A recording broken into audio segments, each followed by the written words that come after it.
नोएडा के सेक्टर 110 में आज दिखी आस्था की सबसे खूबसूरत तस्वीर। प्रवासी छठ पूजा समिति द्वारा आयोजित इस भव्य चैती छठ पूजा में जुटे सैकड़ों श्रद्धालु, जहां हर चेहरे पर भक्ति और उत्साह साफ झलक रहा था। हमने बात की समिति के सदस्यों से, जिन्होंने बताया कि देख के और छठ पूजा की लोकप्रियता को देखते हुए आप यहाँ पे और क्या क्या चीजें करवा रहे हैं। ये हर साल की बढ़ती भीड़ को देख करके हम अगले साल से सोच रहे हैं तालाब को भी कुछ बढ़ाया जाए और हर छठ महोत्सव पे कुछ न कुछ प्रोग्राम हो रहा है। कुछ और बढ़ चढ़ के प्रोग्राम यहाँ होना चाहिए, जिससे कि सभी भक्तजनों को अपने मतलब सनातनी त्योहार को जागरूक रखने के लिए, इसको मनाने के लिए सभी को अच्छे तरीके से मतलब शांतिपूर्ण तरीके से इस त्योहार को मना सके, उसके लिए हमारी प्रवासी छठ पूजा समिति पूरा तन मन धन से लगे रहते हैं। जैसा कि समिति का नाम प्रवासी है, मतलब बहुत सारे जो मेंबर्स है इस समिति में वो प्रवासी ही है, वो यहाँ के नहीं है। तो कैसा लगता है अपने घर से, अपने गांव से दूर अपने त्योहार को मनाना? देखिए, हम लोग जब घर से बाहर निकले थे अपना रोजी रोटी के लिए, तो दिवाली में, होली में घर जाना बड़ी मुश्किल होता था।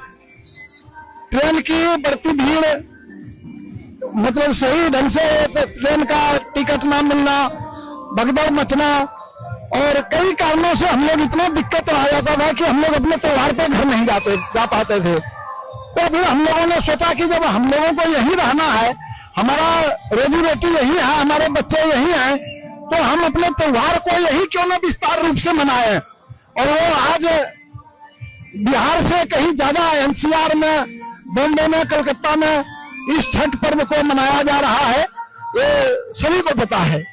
तो आपको घर की याद नहीं आती? आपको घर की याद नहीं आती? याद आती है, लेकिन घर भी जाते हैं। अब घर भी अपना कोई शादी ब्याह जब होता है या कोई और फंक्शन होता है तो जाना पड़ता है, लेकिन त्योहार में जाना नामुमकिन होता है। इसलिए हम लोग अब इनको त्योहार में जा करके जो है ना, अपना एक तो समय बर्बाद करना, फिर जाने में जो कष्ट होता है उनको हम लोग अब करके अपना त्योहार यही मनाना शुरू कर दिए हैं। धन्यवाद सर, जय छठी मैया। कैसे हर साल यह आयोजन लोगों को अपनी जड़ों से जोड़ता है। वहीं स्थानीय लोगों ने भी इस आयोजन की जमकर सराहना की और कहा, ये सिर्फ त्योहार नहीं बल्कि एक भावना है। डूबते सूरज को अर्घ्य देते श्रद्धालु और गूंजते छठ गीतों ने माहौल को बना दिया पूरी तरह भक्तिमय। चलिए जानते हैं श्रद्धालुओं की आस्था और उनके अनुभव, उनकी अपनी जुबानी। नमस्कार मैम, मेरा नाम प्राची है, मैं ईवीएस पोस्ट रिपोर्टर हूँ। तो आप यहाँ छठ पूजा मनाने के लिए आई है, तो आप यहीं की निवासी है? बिल्कुल यहीं की निवासी है। आप बिहार से नहीं है? मैं बिहार की हूँ, लेकिन आप रहते यहीं पे हैं। तो आपने घर से दूर त्योहार मनाना कैसा लगता है?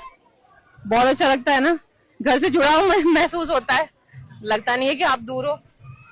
जैसा कि जो व्रत है वो बहुत ही कठिन व्रत माना जाता है छठ पूजा का, उसके बाद भी दिन ब दिन श्रद्धालुओं की जो गिनती है वो बढ़ती जा रही है। तो आपको क्या लगता है कि जैसे जैसे लोकप्रियता बढ़ती जा रही है, आने वाले सालों में इसकी लोकप्रियता और कितनी बढ़ जाएगी, और आप युवा पीढ़ी को क्या संदेश देना चाहेंगी?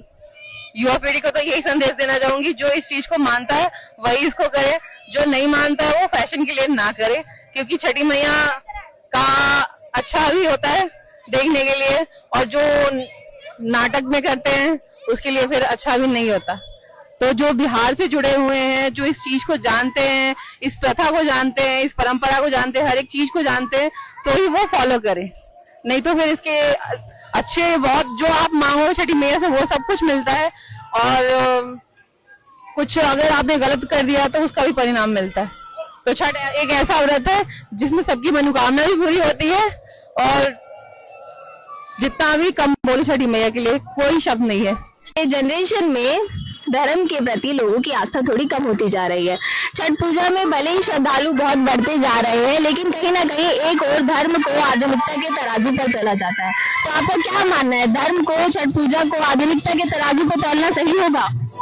देखिए बेटा, ये जो आज का जो छठ पूजा महापर्व है, बड़ा आस्था का विषय पर्व है ये, और इस पर्व को बड़ी आस्था के साथ हमारे भारत में नहीं पूरे विश्व में बड़ी आस्था के साथ मनाते हैं इसको। और एक धर्म की बात, धर्म का पहले कुछ धीरे धीरे कुछ कम हो रहा था, आज के युग में, आज के समय में हमारा सनातन धर्म के बारे में विचार पूरे विश्व में एक सनातन धर्म एक पुराना, सबसे पुराना ऐतिहासिक धर्म है और पूरे विश्व में सबसे पुराना धर्म है ये।